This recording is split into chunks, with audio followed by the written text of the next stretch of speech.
Hey, I'm Lucy, and this is the first video of what will hopefully be a series all around reclaiming your creativity as a mother. I am a mother of a 1-year-old now, and I have to say, I think I thought by now I would be far more back to doing a lot of the things that I used to do, being creative, feeling energized, and just feeling like I've recovered from the pregnancy and the birth and everything that happens in those first few months and basically first year. And I find myself now feeling like I don't even think I've started recovering.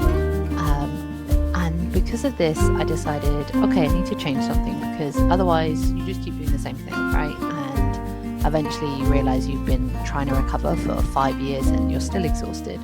And as much as I can blame the fact that my child doesn't sleep particularly well at night on my tiredness, I also think that that's something I don't really have any control over. So what I need to start doing is controlling the things that I do have. And one of them is my creativity.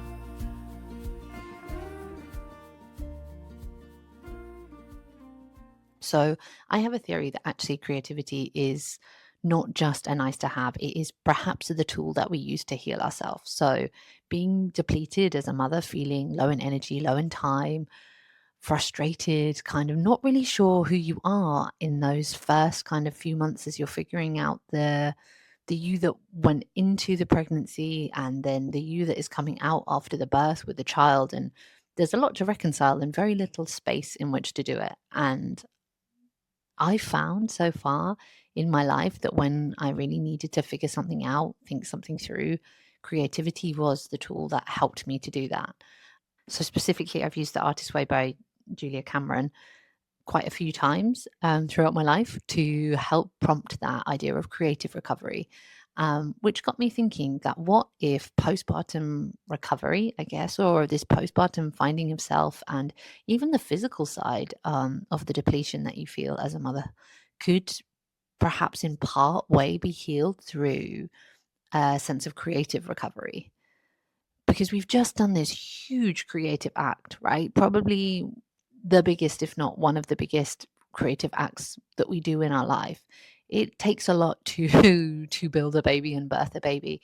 Um, and even as a mother, if you've not done the birthing or the growing part, you're still in this huge creative role, right? You are helping to create a vision of the world for this human, and there is so much involved in just the day-to-day emotional space, emotional canister that you are for this beautiful, wonderful human who is figuring out the world.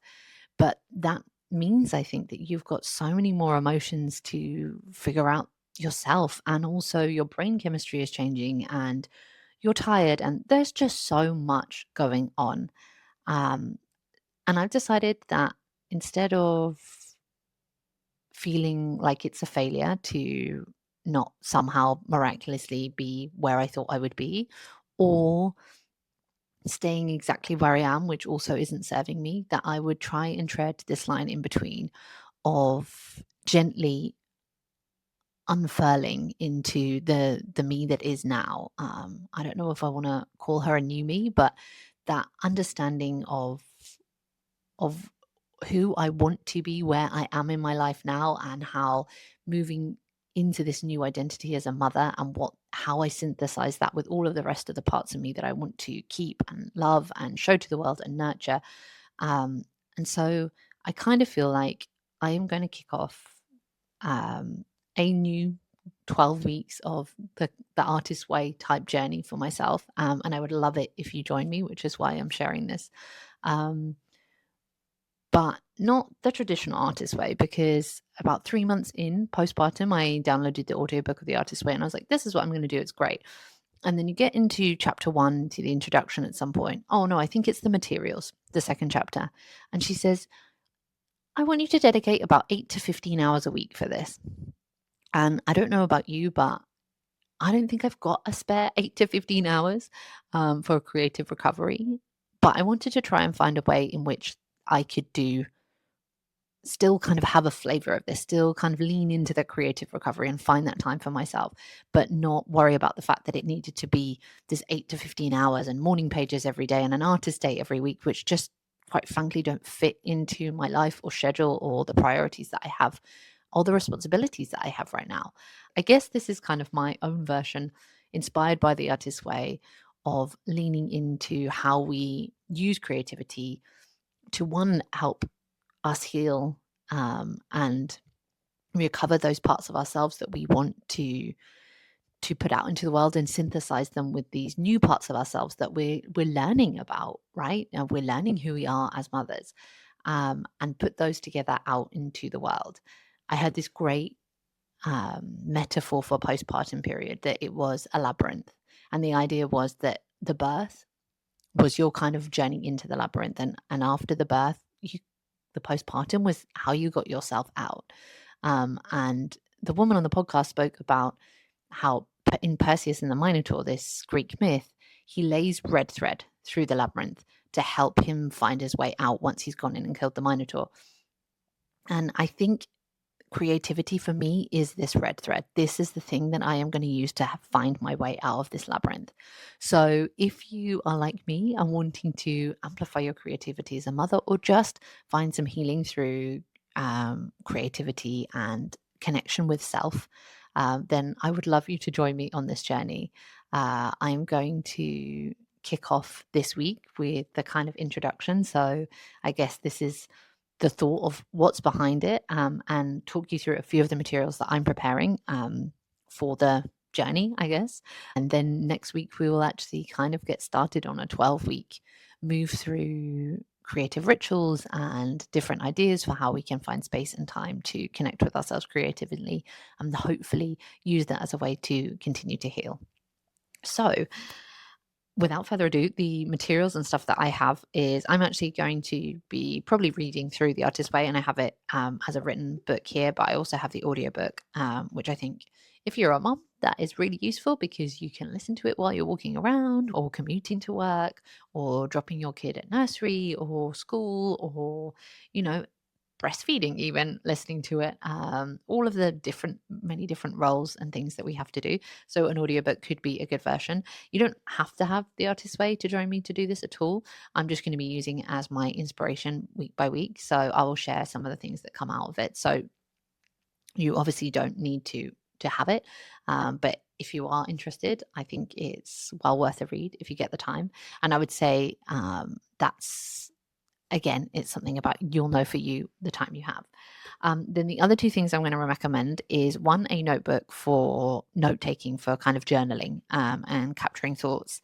And I just love this very simple one. This is actually one from Muji because I love that it has just plain pages. I will show you properly. Just plain pages like this. Gorgeous. And then a kind of notebook that is more around creativity. So this one is going to be actually where we capture creative projects and inspiration, whereas the journal is more about just writing and getting thoughts and ideas and feelings out onto the page. This one is more about maybe creating, making things, and doing stuff. So I got this one, actually. This is just an Amazon essential. Oh, I know I probably shouldn't have got it, but I actually really like the notebook because, again, it's plain pages, it's a really good size. It has a little thing at the back that you can I'll show you this from the top, that you can stick things inside and keep stuff if you're like a scrapbooker, or, you know, you just want to have a place to hold notes that you might have made or different things. So I really like that one. And then a pen and a pencil, like really basic stuff.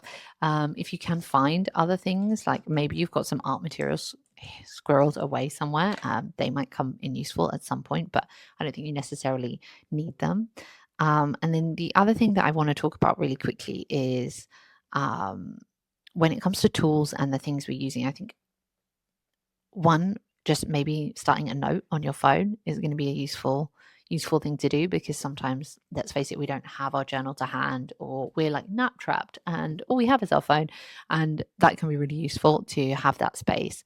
On the other side of the tools that I want to talk about is nervous system stuff, because one of the things that Julia Cameron talks about in the artist way at the beginning is how it can be a real roller coaster for your emotions. And I think we are already on a roller coaster for our emotions as mothers. And actually, what I realized is at the same time as doing the creative recovery, maybe having these cool little rituals that help us reset our nervous systems on a regular basis, like multiple times throughout the day, can be really useful. So if you already have some practices, awesome. If not, I'm going to share in an upcoming video some of my favorite ways to reset my nervous system when I have had a child crying at me, for example, for a while, or when I'm having one of those days where I've really not slept and there's too much going on and I can't really figure out what's next, just finding a way through that stress and helping it out of my body on a physical level. So they're the cool tools that we are going to use to dive into creativity. You can see it's not much really. I guess the point is that actually you show up, and I guess that final thing that you need or could do is a commitment to yourself to do it. So I talked about having responsibilities and priorities, and maybe creativity not being one of them. But actually, I'm really hoping that you can join me if you want to in these next kind of 3 months of actually making you a priority and making space to heal a priority and having that wise space to create and figure out what that is a priority.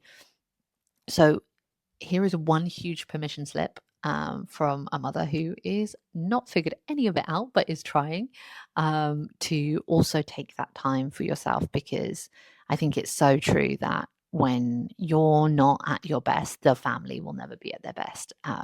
So it's important not just for you but your family as well. I am going to commit to doing this. This is my commitment. I'm going to obviously share this. You kind of have my word for it. Here it is. We'll keep going week after week. And now I said I'm doing it, so I'm going to show up.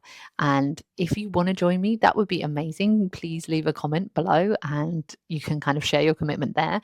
I'm also going to be sharing a Substack called Creative Mums Club, which you can join, and we can have just weekly chats and chat in the chat there, or comment on the newsletters or kind of writing that's up there, and we can have huge conversations there as well. But if you're in, I would love it if you let me know you're in. So I might be doing this alone, but I would love it if I'm not. So yeah, just drop a comment and let me know if you're in. That would be awesome. And I will see you in the next video.